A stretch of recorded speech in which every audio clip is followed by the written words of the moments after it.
हैं कि महाराष्ट्र और एमपी में टेस्ट पॉजिटिविटी रेट बहुत ज्यादा है और केसों की संख्या भी बढ़ रही है, बहुत आ रहे हैं।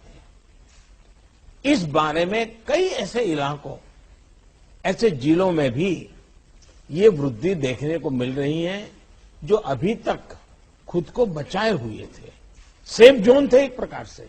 अब वहां पर हमें कुछ चीजें नजर आ रही हैं। देश के 70 जिलों में तो पिछले कुछ हफ्तों में यह वृद्धि 150% से भी ज्यादा है, 150% से ज्यादा। अगर हम इस बढ़ती हुई महामारी को यही नहीं रोकेंगे तो देशव्यापी आउटब्रेक की स्थिति बन सकती है।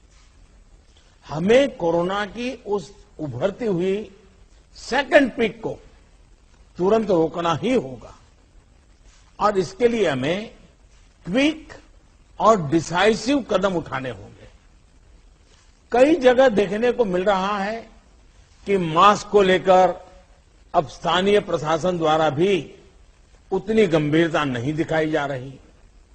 मेरा आग्रह है कि स्थानीय स्तर पर गवर्नेंस को लेकर जो भी दिक्कत है उनकी पड़ताल, उनकी समीक्षा की जानी और उन दिक्कतों को सुलझाया जाना, ये मैं समझता हूं वर्तमान में बहुत आवश्यक है।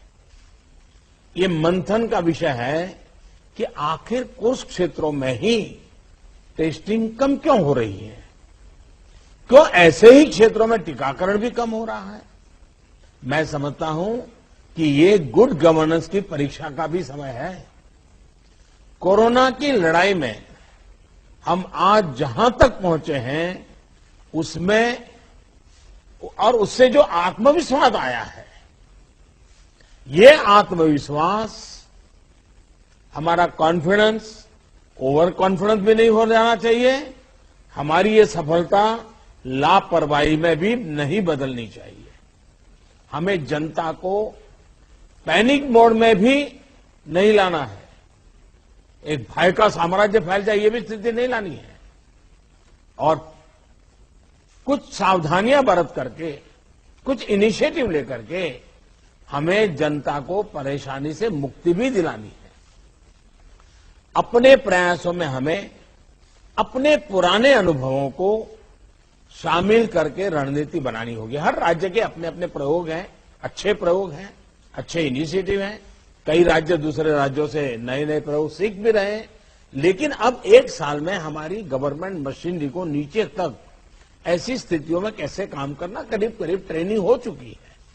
अब हमें प्रोएक्टिव होना जरूरी है।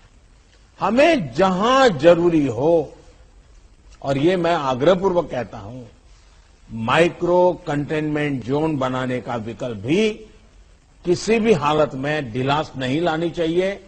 इस पर बड़े आग्रह से काम करना चाहिए।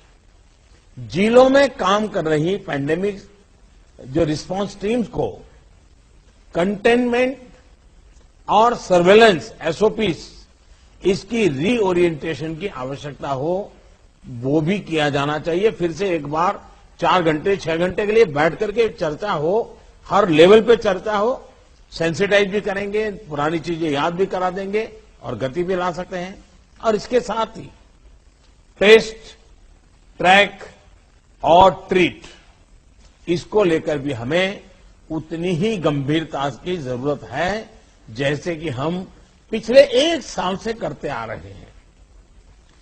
हर संक्रमित व्यक्ति के कॉन्टैक्ट को कम से कम समय में ट्रैक करना और आरटी-पीसीआर टेस्ट रेट 70% से ऊपर रखना बहुत अहम है। हम ये भी देख रहे हैं कि कई राज्यों में रैपिड एंटीजन टेस्टिंग पर ही ज्यादा बल दिया जा रहा है और उसी भरोसे गाड़ी चल रही है। जैसे केरल है, उड़ीसा है, छत्तीसगढ़ है, यूपी है। मुझे लगता है कि इसमें बहुत तेजी से बदल की जरूरत है।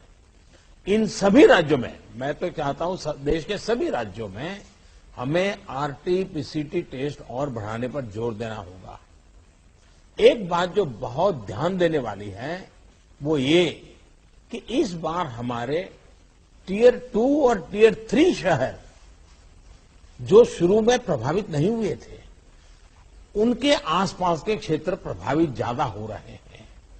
देखिए, इस लड़ाई में हम सफलतापूर्वक बच पाए हैं, उसका एक कारण था कि हम गांवों को इससे मुक्त रख पाए थे।